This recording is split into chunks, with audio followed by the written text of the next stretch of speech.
पूजा को कॉलेज के दिनों से ही मैगी खाने की लत लग गई थी। पूजा अपनी शादी के बाद भी दिन रात मैगी खाती रहती थी, लेकिन एक दिन उसकी ये लत उस पर बहुत भारी पड़ गई और पूजा को लेने के देने पड़ गए। पूजा का कॉलेज में पहला दिन था। पहले ही दिन पूजा की कुछ लड़कियों से दोस्ती हो जाती है। उसकी दोस्त रागिनी कहती है, अरे यार पूजा, आज कॉलेज का पहला दिन है और हम सबकी दोस्ती का भी पहला दिन है, सेलिब्रेशन तो बनता है, चल कैंटीन चलकर कुछ खाते हैं। ठीक है, चलो सब। कैंटीन जाकर वे सभी देखती हैं कि कैंटीन बंद हो रही थी। अरे भैया, हमें कुछ खिला दो, आज हमारे कॉलेज का पहला दिन है। लेकिन मैडम जी, शाम के 4 बज गए हैं, कैंटीन अब बंद हो रही है। अरे भैया, 2 मिनट में जल्दी से कुछ बना दो, हमारा पेट भी भर जाएगा और आपकी कमाई भी हो जाएगी। 2 मिनट में तो सिर्फ मैगी बन सकती है। ठीक है, आप मैगी ही बना दो। मैंने कभी मैगी नहीं खाई। नहीं खाई तो आज खाकर देख, तू मैगी की फैन हो जाएगी। कैंटीन वाला सबके लिए मैगी बना देता है और सबको सर्व करता है। पूजा ने जब मैगी खाई, अरे वाह यार, ये तो बहुत टेस्टी है। पेट भर गया लेकिन मन नहीं भरा। मैंने कहा था ना कि एक बार खाएगी तो इसकी फैन हो जाएगी। पूजा को मैगी का स्वाद बहुत पसंद आता है। वो घर जाते समय दुकान से मैगी के 2 पैकेट खरीद लेती है और घर जाकर फिर से मैगी बनाती है, जिसे देख पूजा की माँ अर्चना कहती है, ये क्या पूजा बेटी, घर में खाना बना हुआ है और तू मैगी खा रही है। मैगी घर में आई कैसे? मैं तो कभी मैगी नहीं लाती। माँ, आपने कभी मुझे मैगी क्यों नहीं खिलाई? मैं आज तक इसके अच्छे स्वाद को नहीं चख सकी। आज मैंने कॉलेज की कैंटीन में पहली बार मैगी खाई। अब मैं फिर से मैगी खाऊंगी। तेरे लिए जो खाना बनाया है वो कौन खाएगा? वो मैं रात को खा लूंगी। इसके बाद पूजा मैगी खाती है। आज तो मैगी खाकर मजा ही आ गया। पूजा रात को खाना नहीं खाती है। पूजा बेटी, तू खाना क्यों नहीं खा रही है? मेरा पेट भरा हुआ है, मुझे भूख ही नहीं लग रही है। लगेगी कैसे जब तूने ठूस ठूस कर मैगी खा लिया। अब तो पूजा रोज कॉलेज की कैंटीन में मैगी खाने लगी। जिस दिन कॉलेज में छुट्टी होती उस दिन वो घर पर मैगी बनाकर खाया करती। इसी तरह 3 साल गुजर गए। पूजा को मैगी की आदत पड़ चुकी थी। मैगी ना खाओ तो उसका पेट नहीं भरता था। एक दिन, पूजा बेटी, कल तुझे देखने के लिए लड़के वाले आ रहे हैं, अच्छे से तैयार हो जाना, और हाँ, उनके सामने भूल से भी मैगी का नाम मत लेना। ठीक है माँ। दूसरे दिन पूजा को देखने के लिए लड़के वाले आ जाते हैं और पूजा उन्हें पसंद आ जाती है। कुछ दिन के बाद उसकी शादी सौरभ के साथ हो जाती है। शादी के बाद जब पूजा की पहली रसोई होती है तो उसकी सास कहती है, पूजा बहू, आज तेरी पहली रसोई है, कुछ अच्छा बना ले। लेकिन माँ जी, मुझे मैगी के अलावा कुछ बनाना ही नहीं आता। क्या मैगी के अलावा कुछ नहीं बनाती? चल, मैं तुझे खाना बनाना सिखाती हूँ। सरला देवी उस दिन पूजा को खाना बनाना सिखाती हैं। पूजा सबके लिए खीर पूड़ी और पनीर की सब्जी बनाती है, लेकिन खुद के लिए वो मैगी बनाती है। सबको खाना खिलाकर जब पूजा खुद खाना खाने बैठी, अरे पूजा, तू मैगी खा रही है? तूने जो खीर पूरी बनाई है वो क्यों नहीं खा रही है? माँ जी, मुझे मैगी बहुत पसंद है। इधर कुछ दिनों से शादी की रस्मों के कारण मैं मैगी नहीं खा सकती थी, इसीलिए आज मैगी खा रही हूँ। अच्छा, आज रसोई तेरे हाथों में आई है तो तू अपने मन की कर रही है, लेकिन बहू, मैगी खाना अच्छी बात नहीं है। जी माँ जी, मैं ज्यादा नहीं खाऊंगी। लेकिन पूजा कहाँ मानने वाली थी। अब तो वो ससुराल में भी रोज अपने लिए मैगी बनाकर खाती। एक दिन सरला देवी ने सौरभ से कहा, बेटा, तू रोज ऑफिस चला जाता है, तेरे पीछे में बहू रोज मैगी बनाकर खाती है। मैगी उसकी सेहत के लिए अच्छी नहीं है, तू उसे समझा देना। मैं तो समझा कर थक गई हूँ, मेरी सुनती ही नहीं है। ठीक है माँ, मैं पूजा को समझाऊंगा। सौरभ उस दिन पूजा से कहता है, पूजा, तुम रोज रोज मैगी मत खाया करो, इससे तुम्हारी सेहत को बहुत नुकसान हो सकता है। अच्छा, तो माँ जी ने आपसे शिकायत कर दी? उन्होंने शिकायत नहीं की, वो तुम्हारी भलाई के लिए तुम्हें मैगी खाने से मना करती हैं। ठीक है, आप कहते हैं तो मैं आज से मैगी नहीं खाऊंगी। सौरभ खुश हो जाता है, लेकिन पूजा कहाँ मानने वाली थी। अब वो छिप छिप कर मैगी खाने लगी। सौरभ के ऑफिस जाने के बाद माँ जी पड़ोस वाली चाची के घर गई हैं। यही मौका है, मैं अपने लिए फटाफट मैगी बना लेती हूँ। और पूजा अपने लिए मैगी बनाती है और ठूस ठूस कर खाती है। जब भी सरला देवी घर पर नहीं होती या सो रही होती, पूजा मौके का फायदा उठाकर मैगी बना लेती। पूजा बस मौके की तलाश में रहती। सरला देवी की नजरों से ओझल होते ही वो मैगी बनाकर खा लेती। पूजा बहू, ये मैगी की खुशबू कहाँ से आ रही है? तूने फिर मैगी बनाई है क्या? नहीं माँ जी, मैगी की खुशबू पड़ोस से आ रही होगी। मुझसे झूठ बोल रही है, मैंने डस्टबिन में मैगी के पैकेट देखे हैं, तू सुधरेगी नहीं। क्या करूं माँ जी, मैगी खाए बिना मेरा पेट ही नहीं भरता। तेरी मैगी खाने की आदत तुझे बर्बाद करके छोड़ेगी। इतना सब कुछ सुनने के बाद भी पूजा के कानों में जूं तक नहीं रेंगी। वो राशन लेने जाती तो मैगी के ढेर सारे पैकेट लेकर आती और उसे छिपा कर रख देती। वो दिन रात मैगी बनाकर खाती। रात में सरला देवी और सौरभ के सो जाने के बाद वो मैगी बनाकर खाती। इसी तरह दिन गुजर रहे थे। रोज की तरह एक रात उसने फिर मैगी बनाकर खाई। मैगी खाकर कितना अच्छा लगता है ना, पूरे जमाने की खुशी मिल जाती है। लेकिन पूजा की खुशी ज्यादा देर तक टिकने वाली नहीं थी। मैगी खाने के बाद वो जैसे ही सोने के लिए अपने कमरे में आई, उसके पेट में बहुत तेज दर्द होने लगा। मेरे पेट में दर्द क्यों हो रहा है? पूजा पेट दर्द की दवाई खा लेती है, लेकिन उसका पेट दर्द कम नहीं होता बल्कि बढ़ता जाता है। कितना तेज दर्द हो रहा है। पूजा दर्द के कारण चिल्लाने लगती है। उसकी आवाज सुनकर सौरभ जाग जाता है। क्या हुआ पूजा, तुम चिल्ला क्यों रही हो? सौरभ, न जाने क्यों मेरे पेट में बहुत दर्द हो रहा है। ऐसा लग रहा है जैसे मैं मर जाऊंगी। पूजा की आवाज सुनकर सरला देवी भी जाग जाती है और पूजा के कमरे में आ जाती है। क्या हुआ बहू, तू चिल्ला क्यों रही है? माँ जी मेरे पेट में बहुत तेज दर्द हो रहा है। सौरभ बेटे, पूजा बहू को अस्पताल ले जा, ना जाने इसके पेट में क्यों दर्द हो रहा है। हाँ माँ, मैं पूजा को अभी डॉक्टर के पास लेकर जाता हूँ। सौरभ आधी रात को उसे अस्पताल लेकर जाता है, जहाँ डॉक्टर उसे इमरजेंसी वार्ड में भर्ती कर लेता है। पूजा का चेकअप होता है। डॉक्टर साहब, क्या हुआ है मेरी पूजा को? वो ठीक तो हो जाएगी ना? अभी चेकअप हो रहा है, कल सुबह तक रिपोर्ट आएगी, तभी पता चलेगा कि पूजा को क्या हुआ है। रात भर पूजा अस्पताल में रहती है। सौरभ इमरजेंसी वार्ड के बाहर बैठकर सुबह होने का इंतजार करता है। सुबह होने पर सौरभ ने डॉक्टर से पूजा के बारे में पूछा।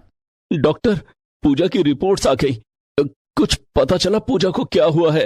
हाँ, पूजा की आंतों में इन्फेक्शन हो गया है।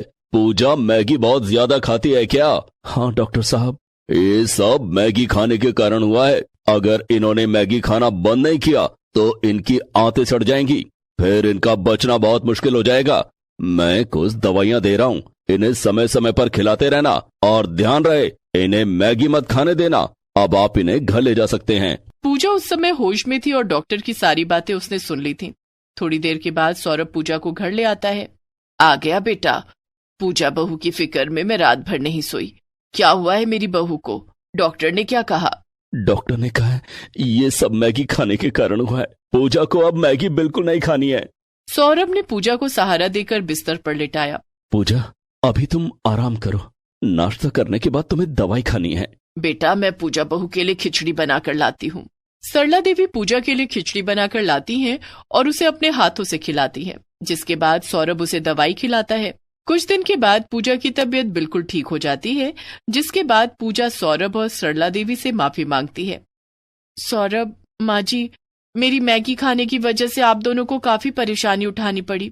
मैं आप दोनों से वादा करती हूँ कि अब मैं मैगी को कभी हाथ भी नहीं लगाऊंगी। पूजा बहू, हम तो तेरे लिए सब कुछ करने को तैयार हैं, लेकिन हम सिर्फ ये चाहते हैं कि तू स्वस्थ रहे। तेरी सेहत पर कोई आंच नहीं आनी चाहिए। तू स्वस्थ रहेगी तभी तो खुश रहेगी। हाँ पूजा, मैं और माँ हमेशा यही चाहते थे कि तुम सेहतमंद रहो, इसलिए हमने तुम्हें मैगी खाने से हमेशा मना किया। सौरभ, आप दोनों सही थे, मैं ही गलत थी। कॉलेज में मैगी खाने की गंदी आदत पड़ गई थी, जो धीरे धीरे लत बनती चली गई। लेकिन अब मुझे समझ आ गया है कि सेहत से बढ़कर कुछ भी नहीं। अब मैगी को बाय बाय। उस दिन के बाद से पूजा ने मैगी खाना छोड़ दिया।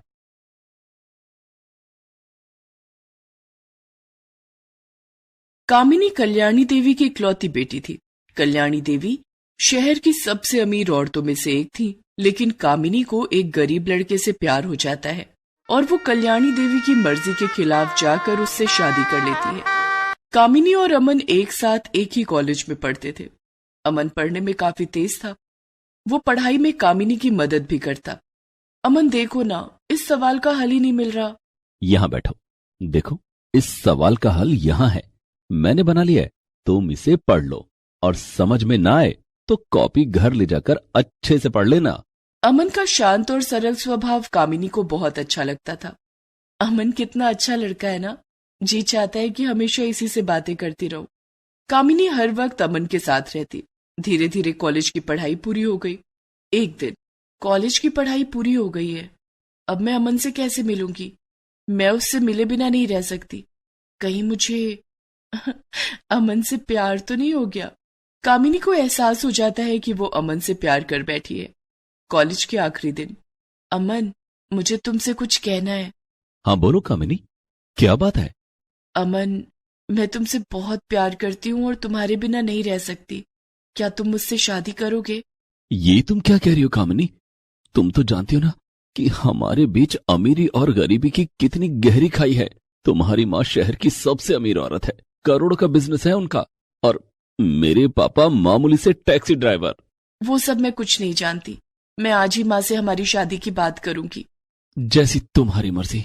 कामिनी उस दिन घर जाकर कल्याणी देवी को अमन के बारे में बताती है। क्या तुम एक टैक्सी ड्राइवर के बेटे से शादी करोगी? नहीं कामिनी, मैं ऐसा हरगिज नहीं होने दूंगी। लेकिन माँ, मैं अमन के अलावा किसी और से शादी नहीं करूंगी। दूसरे दिन कामिनी अमन को मिलने के लिए बुलाती है। अमन, माँ तो हमारी शादी के लिए राजी ही नहीं है। मैंने तो तुम्हें पहले ही कहा था।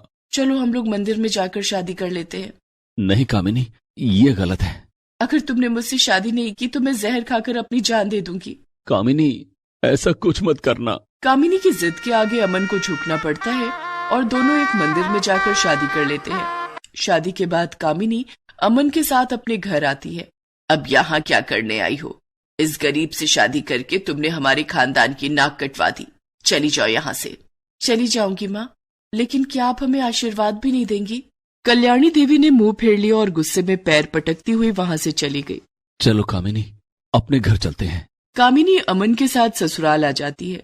उसके ससुराल में सिर्फ एक ही कमरा था और एक छोटा सा बरामदा था। अमन की माँ कामिनी और अमन का स्वागत करती है। अमन के परिवार में उसकी माँ, उसके पिता और एक छोटी बहन नीतू रहते थे। नीतू बेटी, अपनी भाभी को कमरे में ले जा। नीतू कामिनी को कमरे में ले जाती है। वो देखती है कि उस कमरे में एक बेड भी नहीं था। जमीन पर ही गद्दा बिछा हुआ था जिस पर पूरा परिवार सोता था। नीतू गद्दे पर एक साफ चादर बिछा देती है। बैठो भाभी, मैं आपके लिए पानी लाती हूँ। नीतू पानी लेने जाती है, तभी अमन कमरे में आता है। कामिनी, तुम्हें यहाँ बहुत अजीब लग रहा होगा ना? अब भी समय है, तुम अपना फैसला बदल सकती हो। कामिनी ने अमन के होठों पर अपना हाथ रख दिया और बोली, मैंने तुमसे प्यार किया है अमन। तुम जिस हाल में रखोगे उस हाल में रह लूंगी। जिंदगी पैसों से नहीं, प्यार से चलती है। तभी नीतू कामिनी और अमन के लिए गुड़ और पानी लेकर आती है। भाभी, ये लो, गुड़ खाकर पानी पी लो। कभी महंगे और स्वादिष्ट व्यंजन खाने वाली कामिनी आज गुड़ खाकर पानी पी रही थी। फिर भी वो बहुत खुश थी कि अमन उसका जीवन साथी बन गया है। शाम को अमन कहीं से एक टूटी फूटी चारपाई लेकर आता है और कमरे में लगा देता है। नीतू उस चारपाई को फूलों से सजा देती है। रात में अमन और कामिनी कमरे में सोते हैं और पूरा परिवार बाहर बरामदे में। माँ, पिताजी और नीतू को बाहर बरामदे में ठंड लग रही होगी, उन्हें भी अंदर बुला लेते हैं। कैसी बात कर रही हो कामिनी? आज हमारी सुहागरात है, हम उन्हें अंदर कैसे बुला सकते हैं? उस रात कामिनी ने कुछ नहीं कहा, लेकिन दूसरे दिन वो अपने सास ससुर और ननद को भी उनके साथ एक कमरे में सोने के लिए कहने लगी। नहीं बहू, वो कमरा तेरा और अमन का है। नहीं माँ जी, वो कमरा हम सबका है। आज से हम सब अंदर सोएंगे। सुजाता कामिनी का अच्छा व्यवहार देखकर फूली नहीं समाई।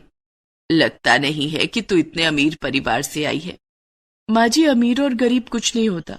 इंसान पैसों से नहीं, अपने व्यवहार से अमीर होना चाहिए। शादी के कुछ दिन बीत गए। कामिनी ने घर का कामकाज संभाल लिया था। इधर अमन नौकरी की तलाश करने लगा। एक दिन कामिनी खाना बना रही थी, तभी उसकी माँ कल्याणी उसके ससुराल आती है। उनके हाथ में एक बड़ा सा डब्बा था। माँ को देखकर कामिनी ने कहा, अरे माँ, आपने मुझे माफ कर दिया। क्या करूं, माँ हूं ना, अपनी औलाद से कब तक नाराज रहूंगी। आज तेरा बर्थडे है, याद है तू कितने धूमधाम से अपना बर्थडे मनाती थी। लेकिन यहाँ तो किसी को बर्थडे के बारे में कुछ पता ही नहीं होगा। अमन को तो याद भी नहीं होगा। देख, मैं तेरे लिए केक और गिफ्ट लाई हूं। कल्याणी देवी की बातें कामिनी को बिल्कुल भी अच्छी नहीं लग रही थी। ये तुम क्या कह रही हो माँ? यहाँ सबको मेरा बर्थडे पता है। सबने मुझे सुबह सुबह ही विश कर दिया और अमन तो केक लाने बाजार गए हैं, आते ही होंगे।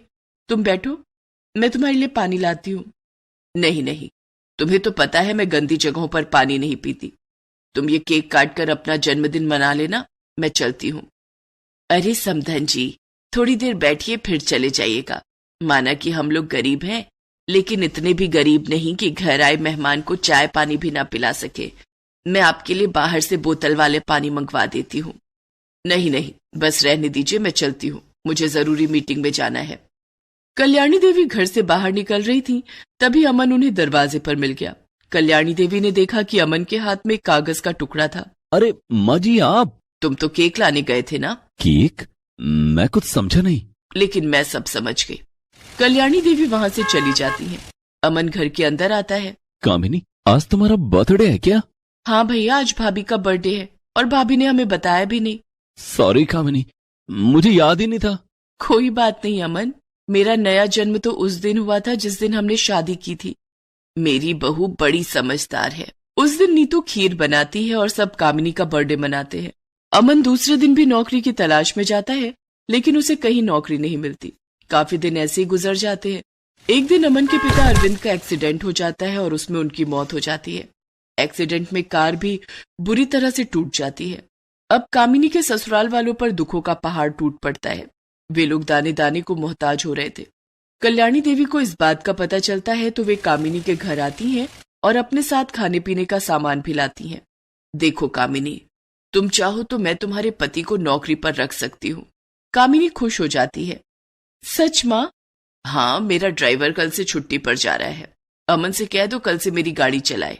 महीने के 12,000 रुपए दूंगी। क्या आप अपने दामाद को अपना ड्राइवर बनाएंगी? उसके लायक यही काम ठीक है। तुम देख लो, मंजूर है तो ठीक, नहीं तो अच्छा, मैं चलती हूँ। तभी अमन वहां आ जाता है। मुझे मंजूर है सासू माँ। लेकिन अमन। कोई बात नहीं कामिनी, कोई काम छोटा या बड़ा नहीं होता। दूसरे दिन से अमन कल्याणी देवी का ड्राइवर बन जाता है और उन्हें रोज ऑफिस छोड़ता, ऑफिस से घर ले आता। कल्याणी देवी अमन के साथ नौकरों जैसा बर्ताव करती। जैसे कल्याणी देवी के कार में बैठने से पहले अमन को कार का दरवाजा खोलना पड़ता और जब वो बैठ जाती तो वो दरवाजा बंद करता। एक दिन की बात है, कल्याणी देवी अपने किसी क्लाइंट को पैसे देने जा रही थी। उनके हाथ में एक सूटकेस था जिसमें लगभग 10 करोड़ रुपए थे। कल्याणी देवी पैसों से भरा सूटकेस लेकर गाड़ी में बैठी और अमन गाड़ी चला रहा था, लेकिन शायद किसी को इसकी भनक लग गई थी।